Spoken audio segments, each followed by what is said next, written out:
Take one. Kefir heaven is Kate magic.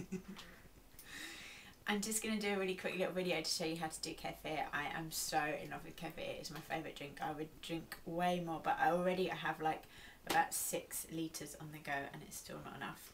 So I just want to show you and get you all into doing kefir. I'm very, very blessed to have right here this huge jar. My friend Rochelle, you might know Rochelle, she's gone away for 3 months and I asked to look after her kefir. Can you see why?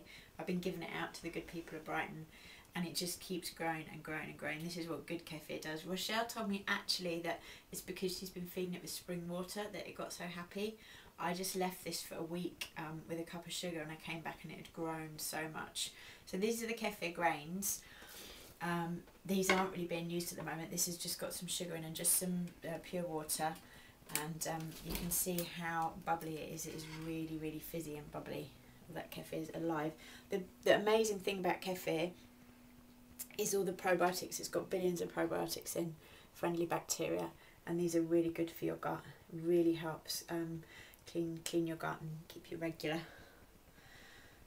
So what you do is you take some kefir. I would recommend taking half a cup of kefir into a litre of water. So I have several jars where I do my kefir. This one is a 2 litre jar, so we've got a whole cup of kefir grains here. This one's just been finished. So we're going to show you how to start a new one. So here's our grains that we've just taken out of the jar. We need to rinse those and remove the bits of lemon that we had in last time so they're ready to use again. Okay, so as I said, if you're doing a litre jar of water, which is what I'd recommend starting off with, you want half a cup of kefir, but we've got a 2 litre jar, so we've got a cup of kefir grains. We're going to tip in the jar, freshly rinsed kefir grains, and we're going to mix that with a cup of sugar. Now, I haven't bought sugar for decades and I wouldn't normally eat sugar, but what happens with the kefir is that the kefir feeds on the sugar. It's a living organism and the sugar is its food and that's what keeps it alive. So when you put the sugar in, it eats the sugar up. So when you drink your kefir, there is no sugar left. If you mix this up and then drink it straight away, obviously you're drinking sugar and that's not good.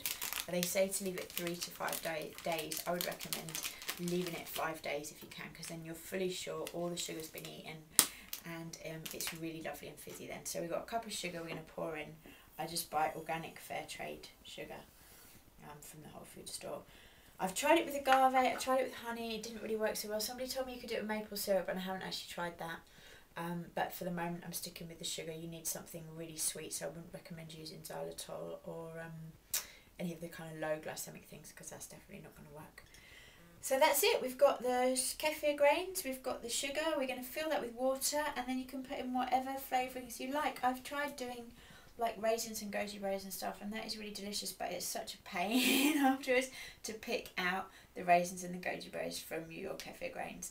So I don't generally do that. I would use lemon chunks like we just had, grapefruit is lovely, lime, so you can put drops of essential oil in, so rose or lavender.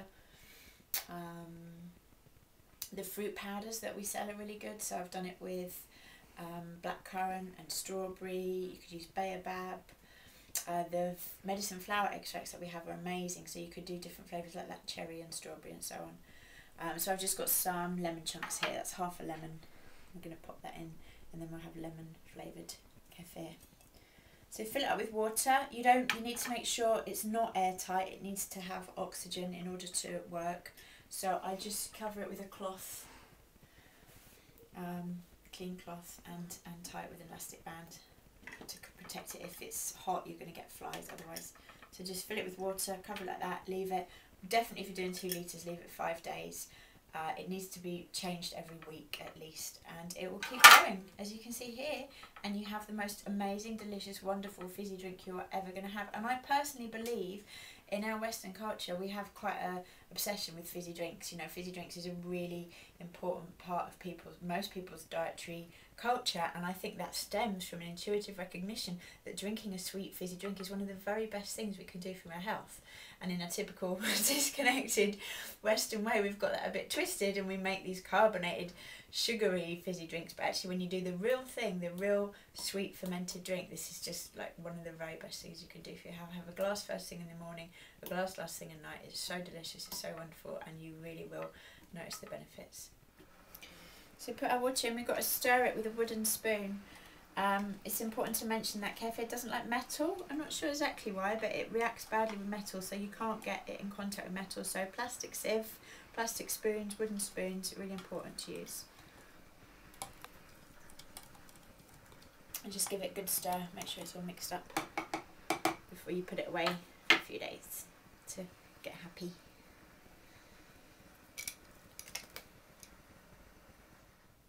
Alright, thank you very much, and I'll see you again very soon.